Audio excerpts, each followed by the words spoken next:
All right, so we're going to begin this Father's Day message with a video clip. Some of you may remember that this is a video clip we showed actually several years ago now, but it fits so well with where I want to go with this morning's message. I felt it was worth repeating, and so we are going to roll this video again. I know that's probably not PC anymore. That's probably a hate video somehow. But men, as any woman would gladly tell us and probably has, we have this hardwired need to have to fix things. Anybody? You want to fess up?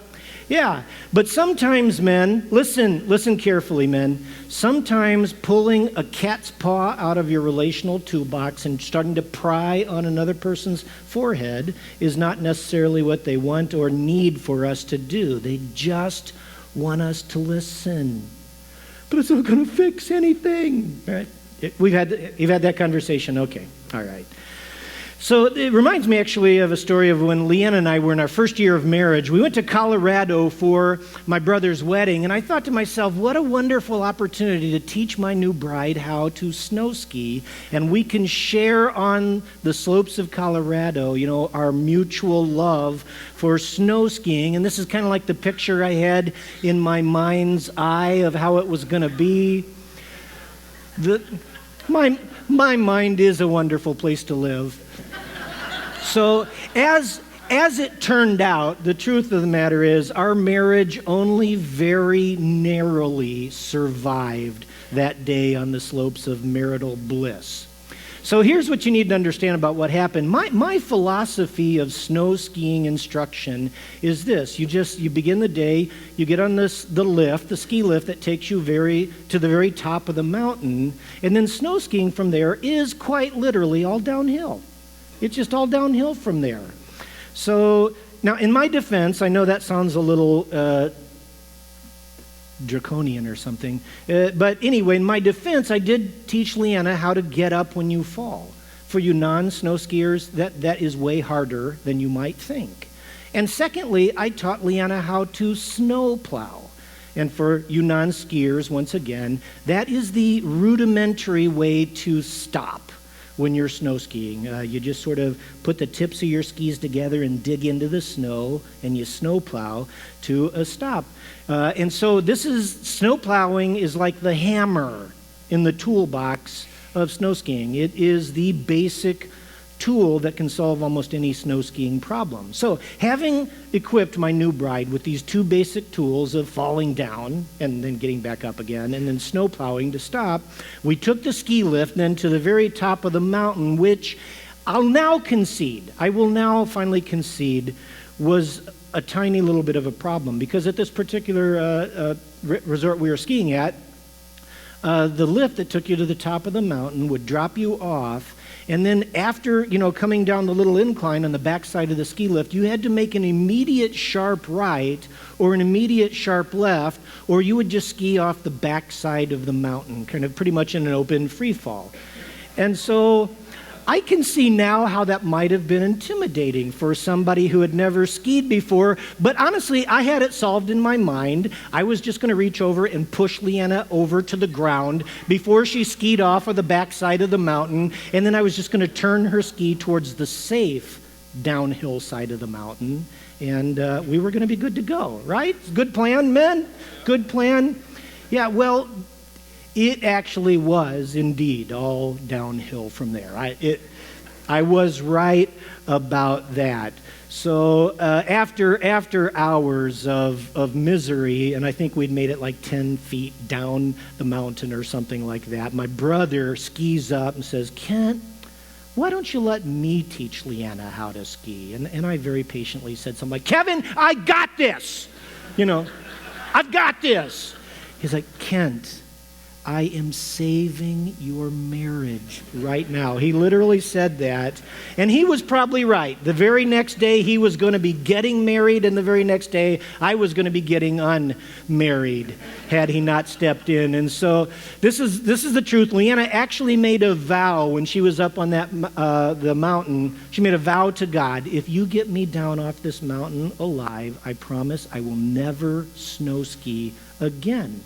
And both of them kept their ends of the bargain. So much So much for my fantasy of shared marital bliss on the slopes. But this is the absolute best part. Since that day, Leanna has had this recurring nightmare in which she sees herself getting off that ski lift and just skiing straight over the edge of the mountain. And as she's just free falling, she can hear my voice behind her at the top of the mountain yelling, "Leanna! Snow plow!" Is that great? All right, for you non-skiers, snow plowing won't do anything when you're in a free fall, okay? Just if you weren't clear why that is funny. So the point is this, men, we're hardwired to identify problems, to grab some sort of tool out of our arsenal of tools and try to fix whatever it is. But sometimes the tool we pick out of our toolbox is not actually going to help fix the problem any more than snow plowing is going to help fix a free fall. And so this morning, as we continue in our summer message series, which is touching on this theme of being a neighbor, how is it that we, as followers of Christ, are to be just in the way that we relate to the people around us, in the way that we relate to our communities, in the way that we relate to our culture and our country and our world? Be a neighbor. How are we to be? So today, this is our touch point with that theme, is we're going to look at how to be men, how to be in relationships with others. And what we're going to look at is a relational tool in our toolboxes that every single one of us has, but many of us aren't comfortable with that tool, or we don't even know what that tool is useful for. And this is especially true of us men. A tool we all have and often don't use or don't know how to use. And so this tool can be found in the 7th chapter of the book of Judges. If you have an old school Bible, Judges is the 7th book from the left. If you have a newfangled Bible, you know how to find it. Just use a little magnifying glass and type in Judges. So the book of Judges, here's the background here. The book of Judges tells the story of a succession of men and women that God raised up to lead the people of God, to lead the people of Israel in between the time of Moses that you've heard of and the time when God appointed the first king over the country, a man by the name of King Saul. And by the time we get to chapters 6 and 7, we're reading the story of a judge named Gideon. Some of you have probably heard of Gideon. He's most well known, I think, for this episode in which he was trying to figure out what God wanted him to do, and his method of discerning God's will was the moisture content of a fleece of wool. That's the long and short of it, right? Sounds kind of funny when you say it that way, doesn't it? Just like, is the wool fleece wet? Yes, that means something. All right, that's a freebie.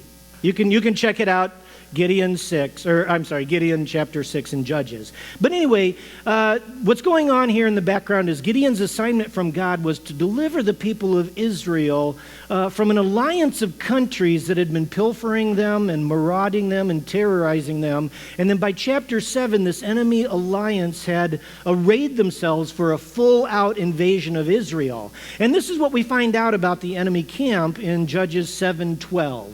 It's described with these words: the armies of Midian, these are the neighboring countries to the east, that's basically kind of modern-day Saudi Arabia. The armies of Midian, Amalek, and the people of the east had settled in the valley like a, what is it?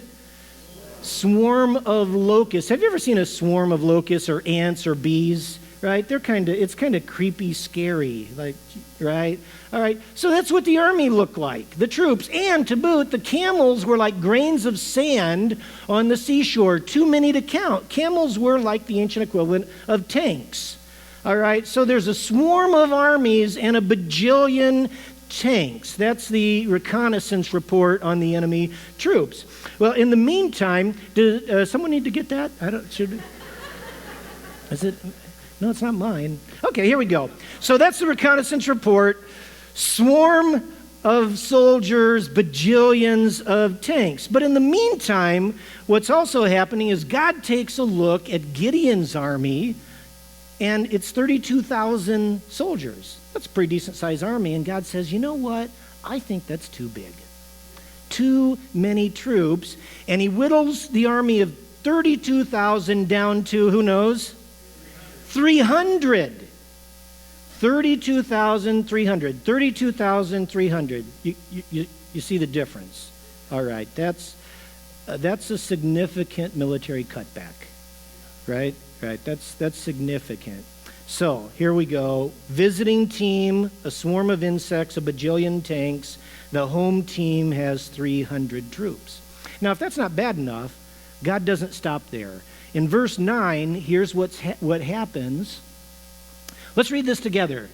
That night, the Lord said to Gideon, attack, go into the camp, I will hand it over to you. So this is something that is completely lost in the English translation here. The grammar here in the original Hebrew is masculine singular, which is a fancy way of saying that God said to Gideon, Gideon, I want you, masculine singular, one singular man, to go down into the camp all by your lonesome. All right, so 32,000 to 300 to 1. Right? That is a significant military cutback, too, right? That's all right. Last night I made a really uncalled for political commentary at this point in the sermon. I'm not going to do it again, but so you can decide what political platform God stands on when we're talking about military cutbacks. I said it anyway, didn't I? And it went over as badly here as it did last night, too.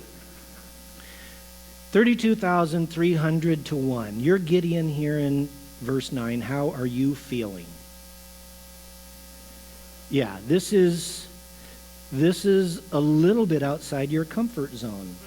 I'm going to take my sword and I'm going to march into a swarm of troops with a bajillion tanks. You know, and Gideon's probably like, God, I didn't even really feel good about the 300 thing. And now, right, you want me to go by myself? And so in all seriousness, Gideon is facing here a life situation that's huge. Life situation that is completely overwhelming, and a life situation that Gideon's pretty convinced, I'm not going to pop out the other side of this alive. I don't think I'm going to make it through this. And I think we all can identify with seasons like that. Maybe we've not faced a massive army all by ourselves, but we know those seasons in life when we've thought, man, this mountain that's right in front of me is so huge. I don't think I'm going to make it off this alive, right? Yeah, we face times like that. And the people around us, God bless them, but the best they have to offer us in times like that is often snowplow. What? I'm free falling. I am free falling here. I am going to splatter, and you want me to snowplow. Or, we turn the tables there. We all know people who have been in, maybe people who are in free falls, and we're looking at the tools that we have in our toolbox, and we realize that all we have to offer them is try snowplowing. I know it's not going to help at all, but it's all I got. Right? So sometimes life throws at us these huge, overwhelming, and presumably unsurvivable free falls. And none of us have the tools, we feel, in our toolboxes that's going to make a quick fix of what we're facing. And so that's why I love what happens next in our story. God pulls a tool out of his toolbox for this overwhelmingly difficult situation, Gideon's daunting and presumably unsurvivable situation. This is what God does. In verse 10, he says this to Gideon. Now, Gideon, if you're afraid to go, take your servant Purah to the camp with you.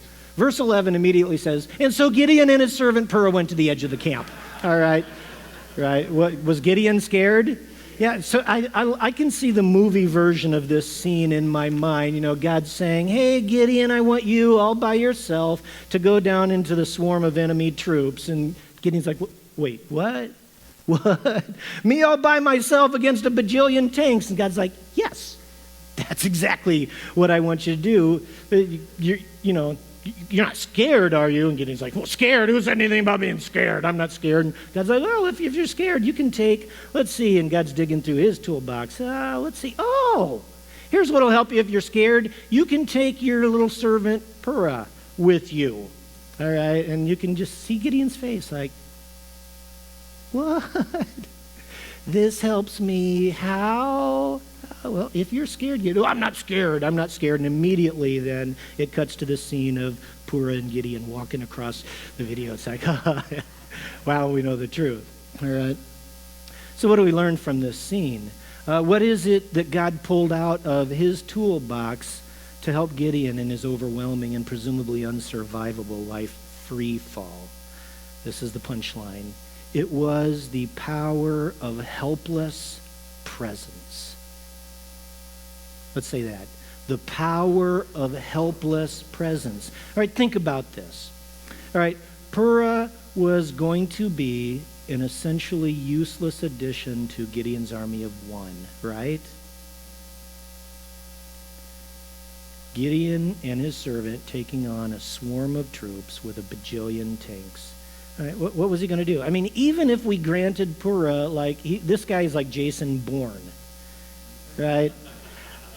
I don't even think Jason Bourne could have stood up against those odds. And so for all practical purposes, Purah was an absolutely useless presence to Gideon. Right? Absolutely useless. But even still, it made all the difference in the world to Gideon. It made all the difference in the world to Gideon between just caving in and collapsing in the face of a seemingly unsurvivable, difficult life situation. And it made all the difference between that and Gideon marching, verse 11, face first into a hard thing that life was throwing at him.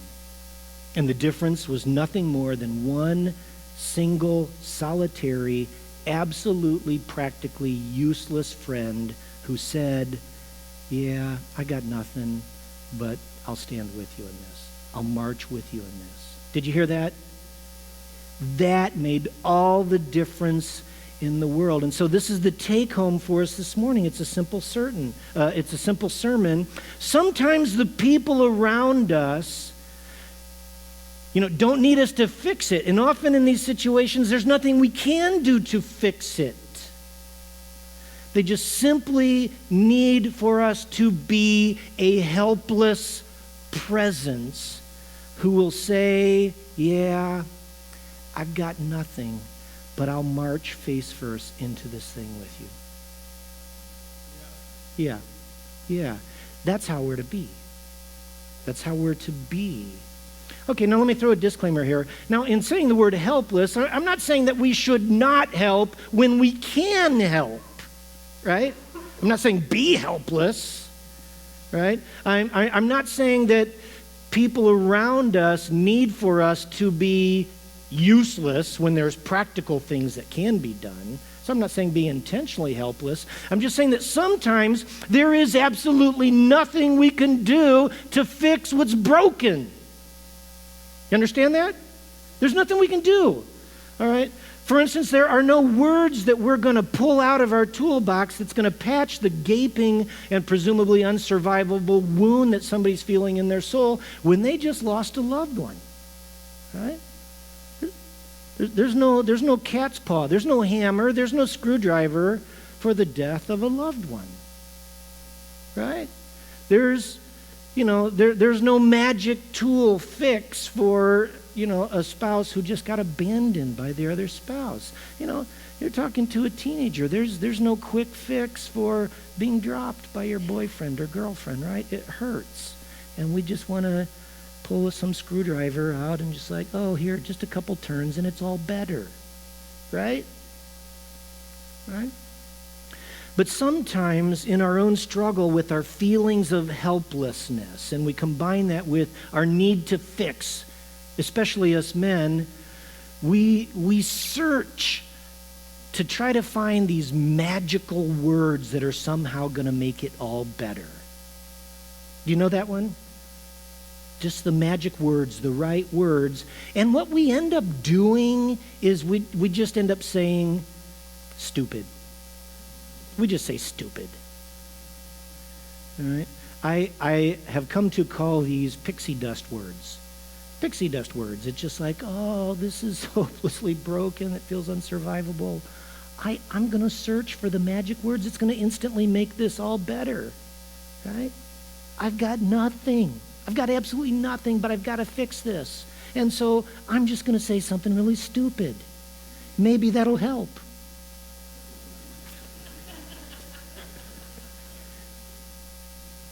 Yeah? Okay, yeah. Pixie dust words. All right, listen. Try a different tool. Try a completely different tool. Just be helplessly present. Just be helplessly present and march face first into this huge, overwhelming, presumably unsurvivable, difficult life situation with that person, and it will make all the difference in the world. Amen? Hear that? All right, so pixie dust words, it's a useless tool that we commonly pull out of our toolbox. Here's another common and useless tool that we often pull out of our toolboxes. It's what I call the opt-out. The opt-out. So this is how that works. In our awareness of our utter helplessness and in our own discomfort with our need to fix, but we can't fix, we just opt out altogether. Right? We just don't show up at all. I don't know. I'm going to get there and I don't know what to say. And I don't say something stupid. So that's all I had. Can't say something stupid. So I'm just not going to show up at all. In the movie version of this scene, the Gideons in our lives are crawling face first into this overwhelming and presumably unsurvivable, difficult life situation. They're crawling all by themselves through this because we didn't know what to do. And so we just didn't show up at all. We just opted out. All right.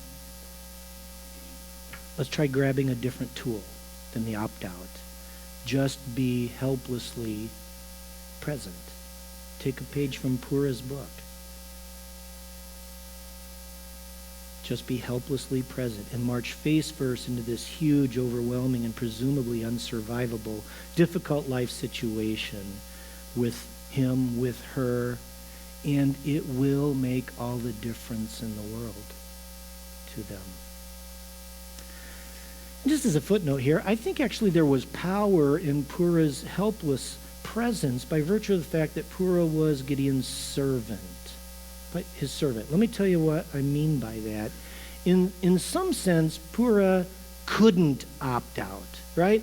Pura didn't have a choice. If he's Gideon's servant, Gideon's like, hey, I want you and me to march down into the enemy camp. All right, what's Pura going to say? Yeah, not on my job description. Right? It's just like, no, you have to go. And so in Gideon's mind, even though he knew that Pura wasn't going to make one shred of difference when they got to the enemy camp, right? Gideon knew this wasn't going to help at all.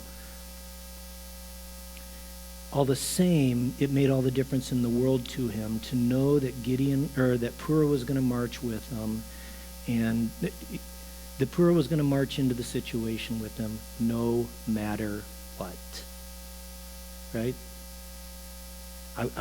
Pura's posture was, I'm marching into this with you no matter what. There was a no opt-out built in to Pura's stance. He was helplessly present with no opt-out plan, and it made all the difference in the world. And I think that we ought to take a tool from Pura's toolbox, and that when we're standing with people who are facing difficult life situations, that we just need to become comfortable with feeling helpless, having no tools in our hands, to feel comfortable feeling present, and to stand in this posture that I've got no backdoor plan. I've got no backdoor plan. I am just going to go through this with you no matter what. Got it? Yeah, let's hear you say, got it. It's the power of helpless presence. Hey, just a quick footnote to end the story. We don't have time to unpack what happened when the two finally got down to the enemy camp, but God was at work in this. God wasn't sending them into the slaughter. He had something up his sleeve. And here's kind of the epilogue to the whole thing. So when Gideon heard the dream, he heard a dream that one of the soldiers was telling one of the other dreams, and it was in hearing this, as he's shaking in his boots with his buddy Purah standing helplessly present beside him with no opt-out plan, Gideon hears something, and this is what he did. He bowed down and worshiped God. Purah was nothing more than merely present. And even in the midst of the situation, which hadn't been resolved yet, they're in the enemy camp. And Gideon bowed down and worshiped God in the midst of this overwhelming, seemingly unsurvivable, difficult life situation, right? And what's he doing there? He's worshiping God. What's the difference between the people around us just worshiping God in the middle of the pain?